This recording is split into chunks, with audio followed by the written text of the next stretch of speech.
B कितना आएगा वो 20 इंटू 80 1600 लेकिन निगेटिव माइनस में आएगा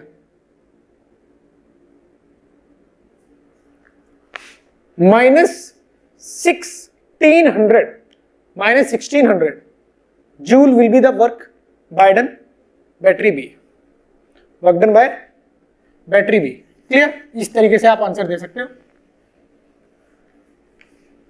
अब मान लेते हैं कि S1 क्लॉज कर दिया है आपने, यानी फाइनल ये सिचुएशन है। क्लियर? अब आपसे बोला जाएगा calculate work done by both the batteries and external agent after closing switch S2। Question लिख देता हूं, इसको हटा देते हैं यहां से। 3 क्वेश्चन सोल्व करा चुका हूं मैं, एक तो ये, एक यहां भी बताया था। अब थर्ड क्वेश्चन इसमें क्या है देखो। थर्ड क्वेश्चन की लैंग्वेज क्या होगी?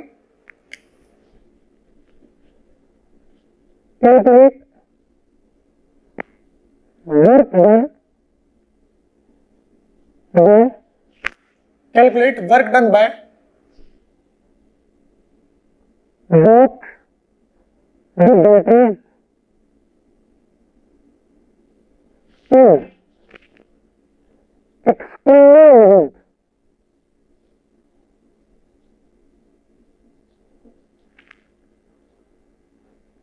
after closing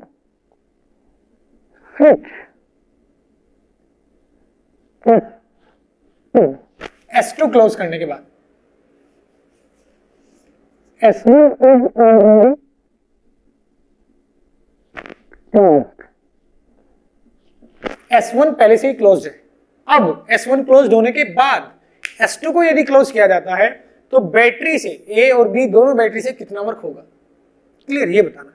तो देखो अब मुझे क्या करना पड़ेगा, अब मुझे वो सर्किट सॉल्व करना पड़ेगा जिसमें S2 क्लोज्ड है। S2 के क्लोज होते ही ये जो कैपेसिटर है, ये कैपेसिटर इस सर्किट से हट जाएगा, क्योंकि इस कैपेसिटर के अक्रॉस अ पोटेंशियल डिफरेंस आप जनरेट नहीं कर सकते हो। तो ये कैपेसिटर यहां होते हुए भी अपनी एब्सेंस शो करेगा। ये सर्किट में चार्ज ऐसे फ्लो होगा कि ये कैपेसिटर यहां एग्जिस्ट नहीं करता है। इसका कैपेसिटेंस शायद कितना था, 10 फैरेड था, इसका 5 फैरेड था। तो अब मैं क्या करूंगा, after closing switch S2 close करने के बाद मुझे फिगर क्या दिखाई देगा, ये मैं ड्रॉ करने जा रहा हूं।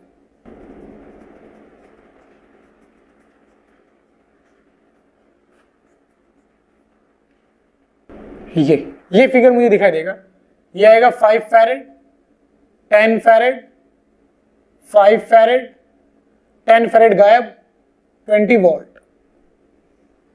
अब इस पे जो चार्ज था, ये स्विच S2 बंद करते ही आप इसकी कैपेसिटर की जो प्रीवियस हिस्ट्री थी वो भूल जाओगे, समझे, सॉल्व करने के लिए। अब आप इसको नया क्वेश्चन मानोगे कि ये कैपेसिटर सर्किट में नहीं है, तो ये 50 वोल्ट बैटरी और ये 20 वोल्ट बैटरी, यानी ये कॉम्बिनेशन में अब इस कैपेसिटर और इस कैपेसिटर पे नेट कितना चार्ज आएगा, अब आप इस सर्किट को सॉल्व करोगे ये मानते हुए कि यहां कोई कैपेसिटर नहीं है। इस पे पहले चार्ज था नो डाउट यहां, तो उस चार्ज को भूल जाओगे आप, समझे। अब आप ऐसे सॉल्व करोगे कि एक कैपेसिटर, दूसरा कैपेसिटर, तीसरा कैपेसिटर, ये कैपेसिटर 20 वोल्ट के साथ और ये पूरा अरेंजमेंट इस 50 वोल्ट के साथ है, तो इस कैपेसिटर, इस पर और इस पर, तीनों पर कितना नेट चार्ज आएगा, ऐसे सॉल्व करोगे आप। कर लेते हैं सॉल्व। फिर से वही बात कि ये 20 वोल्ट, ये 5 वोल्ट, तो यहां तो डेफिनेटली कितना आने वाला है, 20 इंटू 5 100 कूलम। मैं क्या बोलूंगा कि मान लेते हैं यहां से चार्ज क्यू गया, तो ऐसे क्यू जाएगा, ऐसे क्यू का कुछ पोर्शन ऊपर, कितना पोर्शन ऊपर जाएगा, क्यू 5/15, नीचे कितना जाएगा, क्यू 10/15, यहां से फिर क्यू आएगा, उसमें से 100 इधर जाएगा और क्यू -100 ऊपर जाएगा, क्योंकि इसमें तो 100 है, बैटरी इस कैपेसिटर पे तो 100 रहेगा। अब दोबारा फिर से इधर क्यू आएगा, ऐसे क्यू आएगा, ऐसे एंटर क्यू कर जाएगा। क्लियर? तो अब मैं क्या करने जा रहा हूं, फिर से इसमें लूप लो लगाने जा रहा हूं, इधर से इधर 50, फिर यहां से यहां ये प्लस क्योंकि इसमें एंटर कर रहा है, ये प्लस क्योंकि इसमें एंटर कर रहा है, तो इसमें क्या आएगा माइनस Q10/15, ये चार्ज बाय कैपेसिटेंस Q/C। अब यहां आ चुका हूं, यहां माइनस 100/5 प्लस से माइनस, अब यहां आ चुका हूं, यहां से स्टार्ट किया था मैंने, माइनस से प्लस 50 लिखा था, तो इसका मतलब 0, उसी पॉइंट पे आ चुका हूं जहां से चला था मैं। यहां से यहां, यहां से यहां, यहां से यहां, 3 कंपोनेंट पड़ते हैं इस लूप में, एक बैटरी, 2 ये कैपेसिटर, इसके अक्रॉस प्लस 50, यहां से यहां माइनस, यहां से यहां माइनस, बराबर 0, यहां आ गया। अब इसको सॉल्व करते हैं, इसको सॉल्व कैसे किया जाएगा, ये 50 20 Q/15, ये कितना बचा 30,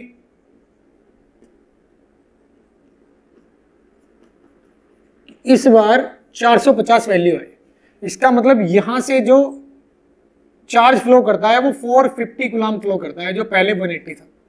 अब ऊपर कितना जाएगा, इसमें 5 से और 15 से, 15 15 से 45, 0 5 से 15, 150, 150 यहां से आएगा कूलम, 150 यानी 300 यहां से आएगा, समझे? इधर कितना जाएगा 300, तो इसका मतलब अब मुझे इस पे पता है कितना चार्ज है 150 कूलम, इस पे पता है अब कितना है 300 कूलम। क्लियर? यहां जाएगा फिर से कितना 450 कूलम, इस पे कितना जाएगा 100, तो यहां कितना आएगा, यहां आएगा 350 कूलम। ये Q - 100 कितना आया 350, इस पे जाएगा 350 कूलम चार्ज, ऐसे 350, तो फिर से इधर 450 कूलम, इधर 450 कूलम आ जाएगा। तो अब मैंने इस कैपेसिटर को हटा के ये सर्किट सॉल्व कर दिया है, मुझे पता है कि फाइनल स्टेट में इस पर और इस पर चार्ज कितना है। मुझे बताना क्या था, S2 को क्लोज करने के बाद दोनों बैटरी और एक्सटर्नल एजेंट कितना वर्क करेगा, ये मुझे बताना था। अब देखें, इसको तो हटा सकता हूं मैं, मुझे पता चल चुका है 450। मैं बोलूंगा कि S2 क्लोज करते ही इस बैटरी से कितना चार्ज फ्लो हुआ, S2 के क्लोज करने के बाद इस बैटरी से कितना चार्ज फ्लो हुआ 450। उससे पहले कितना फ्लो हो रहा था, यहां से 180, यहां कितना है 140, तो S2 को क्लोज करने की वजह से कितना फ्लो हुआ, पहले कितना फ्लो था 180 ग्राम, S2 क्लोज करने के बाद फ्लो कितना हुआ 450। तो S2 क्लोज करने की वजह से ये जो एक्टिविटी है क्लोजिंग ऑफ S2, इस वजह से कितना फ्लो हुआ, आप बोलोगे 450 माइनस 180, 180 तो पहले ही पास हो रहा था, अब यह कितना है 450, तो 450 माइनस 180 कितना आएगा, 450 में से 180 जाके कितना आता है, ये आएगा 350 यानी 270, कितना है 270 कूलम। तो इसका मतलब इस बैटरी से 270 कूलम चार्ज फ्लो हुआ है S2 क्लोज करने के उपरांत, S2 क्लोज करने के बाद।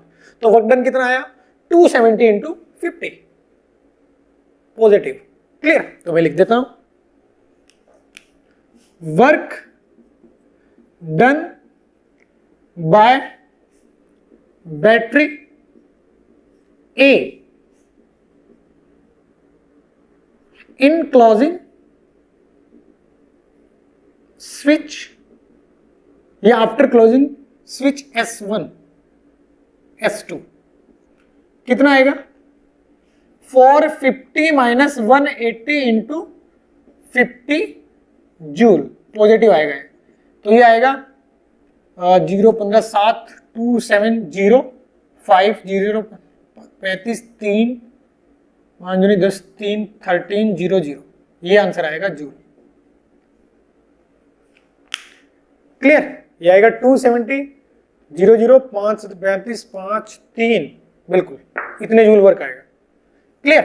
और यदि पूछा जाए work done by battery B in closing switch S2, battery B से पहले चार्ज कितना फ्लो हो रहा था 80 कूलम, और अब कितना फ्लो हो रहा है 350, और पॉजिटिव से नेगेटिव जा रहा है, तो मैं क्या लिखूंगा -350 - 80 × 20, इतने जूल वर्क किया जा रहा है। तो ये कितना आया, ये आएगा 270, यानी 500, ये आएगा जूल। जो भी चार्ज इसमें एक्स्ट्रा फ्लो हुआ, देखो वो इधर से ही जा रहा है, क्योंकि इसमें तो फिक्स चार्ज है, पहले भी और इनिशियल भी, यहां भी और यहां भी फिक्स है। तो स्विच S2 क्लोज करने के बाद जो एक्स्ट्रा चार्ज आया इससे, वो इसी रास्ते से जाएगा, समझे ना? ऐसे होके कुछ पोर्शन नीचे कुछ पोर्शन, पूरा का पूरा जो एक्स्ट्रा फ्लो हुआ S2 क्लोज करने के बाद वो इसी से पास होगा, क्योंकि इससे पास नहीं होगा, इसमें तो फिक्स है। तो इनका डिफरेंस देखो, इसका डिफरेंस और इसका डिफरेंस सेम आ रहा है 270। Clear?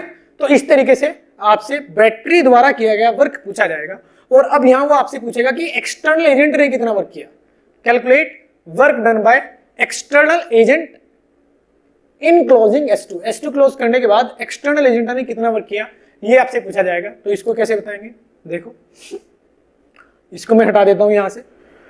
Work done by external agent calculate करने के लिए मुझे वर्क एनर्जी बैलेंस में सोचना पड़ेगा।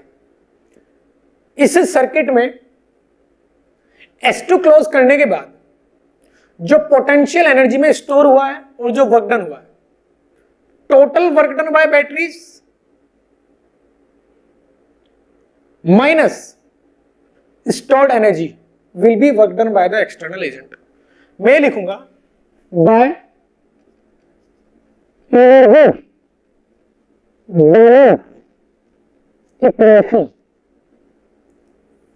Bye energy balance equation. क्या होगा, work done, total work done बराबर increment in potential energy plus heat loss plus heat loss. Total work done, जितना भी वर्क किया जाएगा वो हमेशा किसके बराबर होगा, increment in potential energy plus heat loss. कुछ लॉस भी होता है। क्लियर? मुझे यहां मानना है इस क्वेश्चन में कि कोई हीट लॉस नहीं हुआ, नो हीट लॉस। क्लियर? ये मुझे मानना है। तो मैं क्या लिखूंगा, इस एक्टिविटी के लिए मुझे ये एनर्जी बैलेंस इक्वेशन लिखनी है। इस एक्टिविटी के लिए S2 क्लोज करने के लिए मुझे एनर्जी इक्वेशन लिखनी है। तो टोटल वर्क डन में कौन आएगा, work done by external agent plus work done by batteries will be equal to potential energy increment. किसके लिए, सबके लिए, ये और ये, हर एक कैपेसिटर की पोटेंशियल एनर्जी में इंक्रीमेंट प्लस हीट लॉस। ये इक्वेशन आप याद रखेंगे। ये मैं कैलकुलेट कर चुका हूं। मुझे ये किसके लिखने हैं, for a particular activity.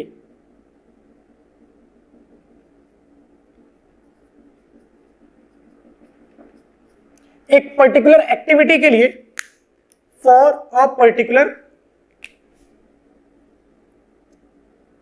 Activity, किसी एक पर्टिकुलर एक्टिविटी के लिए ये इक्वेशन यूज की जा सकती है। W एक्सटर्नल यानी एक्सटर्नल एजेंट कितना वर्क करेगा प्लस बैटरी कितना वर्क करेगी बराबर इंक्रीमेंट इन पोटेंशियल एनर्जी। जो मेरा सिस्टम है उसकी पोटेंशियल एनर्जी में इंक्रीमेंट कितना हुआ। यहां सिस्टम कौन कौन है, 1 2 3, 3 कैपेसिटर है। क्लियर? तो increment in potential energy plus heat loss. आपको यह मानना है इस क्वेश्चन में कि हीट लॉस 0 है। Assume there is no heat loss, कोई हीट लॉस नहीं है, ये आपको मानना है। तो ये टर्म आप क्या रख दोगे, 0। इस पर्टिकुलर एक्टिविटी के लिए, कौन सी एक्टिविटी, क्लोजिंग ऑफ S2, ये आपके पास है। समझे ना, work done by battery, increment in potential energy, मतलब इंक्रीमेंट इन पोटेंशियल एनर्जी हर एक कैपेसिटर में। यहां से जब आप यहां गए तो इसकी पोटेंशियल एनर्जी में इंक्रीमेंट कितना हुआ, Q फाइनल 150, Q इनिशियल 60, तो Q² bye 2C 150 square by 2c। तो ये पोटेंशियल माइनस ये पोटेंशियल एनर्जी, इंक्रीमेंट आ जाएगा, इस कैपेसिटर की पोटेंशियल एनर्जी में इंक्रीमेंट आ जाएगा। इसमें फाइनल चार्ज है, इसमें इनिशियल चार्ज है, तो क्या लिखोगे आप, Q final square by 2c minus Q initial square by 2c। इसके फाइनल पोटेंशियल एनर्जी में से इसकी इनिशियल पोटेंशियल एनर्जी घटाओ तो इस कैपेसिटर की पोटेंशियल एनर्जी में इंक्रीमेंट आ जाएगा। ऐसे ही इसमें भी आप इंक्रीमेंट निकाल सकते हो, इसमें कोई इंक्रीमेंट नहीं आएगा, इनिशियल और फाइनल चार्ज सेम है, तो पोटेंशियल एनर्जी में इसमें कोई इंक्रीमेंट नहीं आएगा, समझे। तो सिर्फ इन दो में ही पोटेंशियल एनर्जी में इंक्रीमेंट आएगा, वो कैलकुलेट करके यहां लिखोगे तो W एक्सटर्नल आ जाएगा। तो इस तरीके से आप work done by external agent भी कैलकुलेट कर सकते हो, ये आपका होमवर्क है, समझे ना। ये कैसे मैंने अभी बोला कि W एक्सटर्नल कैसे आएगा, ये बड़ा अच्छा क्वेश्चन है, इसको बड़े अच्छे से आपको समझना चाहिए। ओके।